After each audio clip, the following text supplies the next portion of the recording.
Welcome to my channel. स्वागत आहे तुमचं माझ्या आजच्या व्हिडिओमध्ये. तर सकाळी सकाळी प्रांजलला रेडी करून टिफिन तयार केला होता. तिला आज मेथीचे पराठे केले होते देण्यासाठी. तिला स्कूलमध्ये घालवल्यानंतर इकडे अक्षत खेळत होता. चला म्हणलं आपण आता स्वयंपाकाची तयारी करूया. म्हणलं चला आपण पण आता मेथीचे पराठेच बनवूया. पटकन तो खेळतोय तोपर्यंत इकडे पटकन मेथी चिरायला घेतली. लसूण पण सोलायचा होता. पटपट सगळी मेथी चिरून घेतली. मम्मी काय करते हे आम्हाला बघावंच लागते, त्यामुळे आम्ही लगेच पळत पण मम्मीपाशी आलो.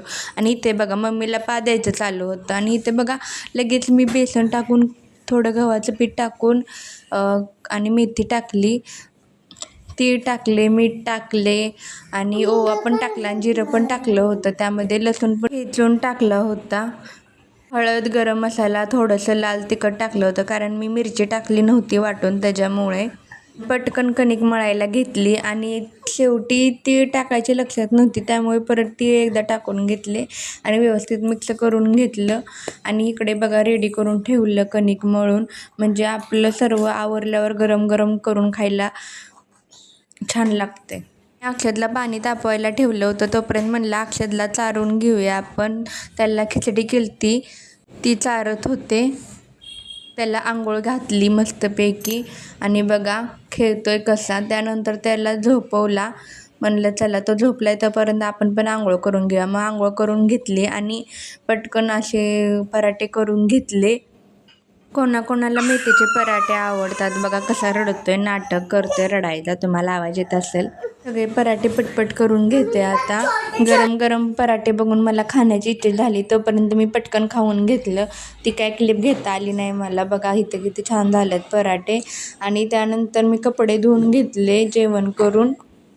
आणि म्हणलं एवढे कपडे धुवून भूक तर लागणारच ना. म्हणलं चला आता कुरवड्या तळूया आणि पापड पण तळूया. इथे बघा हे असले पापड मिळतात, खूप छान लागतात, तोंडात टाकताच विरघळतात लगेच. आणि तेल टाकून घेतलं आणि म्हणलं चला पटपट तळून घेऊया, काय आपल्याला कंट्रोल होईना भूक. आणि बघा आता इथं केवढा होतोय तो पापड, मी तुम्हाला तळून दाखवते. त्याच्या पापडासारखाच लागतो, पण ह्याची टेस्ट पण वेगळी आहे, मस्तच लागतो. मस्तपैकी कुरवडी आणि पापड तळून घेतले पटपट आणि खायला पण चालू केलं होतं. तोपर्यंत मी त्याला म्हणलं आता सगळी मिळून खाऊया. मस्तपैकी घेऊन गेले. बघा कसे मोबाईल बघत बसलात आराममध्ये. तोपर्यंत प्रांजल पण उठली. म्हणलं चला सगळेजण खाऊया. आणि इकडे बघा कसं चालू आहे आमचं खायचं. तोपर्यंत त्यांना बाहेर जायचं होतं. इकडे प्रांजलचा अभ्यास करायचा चालू होता. सकाळच्या जेवणाचे माझे भांडे घासायचे तसेच होते, म्हणून म्हणलं चला आता ते अभ्यास करतात तोपर्यंत आपण भांडे घासून घेऊया. भांडे घासायला गेले. तर तुम्हाला माझे व्हिडिओ आवडत असतील तर माझ्या चॅनल सबस्क्राईब करा आणि बेल आयकॉनला क्लिक करा, म्हणजे तुम्हाला माझे डेली व्हिडिओ येतील. आणि चॅनलला सबस्क्राईब करायला विसरू नका. तुम्हाला माझे व्हिडिओ आवडत असतील तर मला कमेंट करून नक्की सांगा.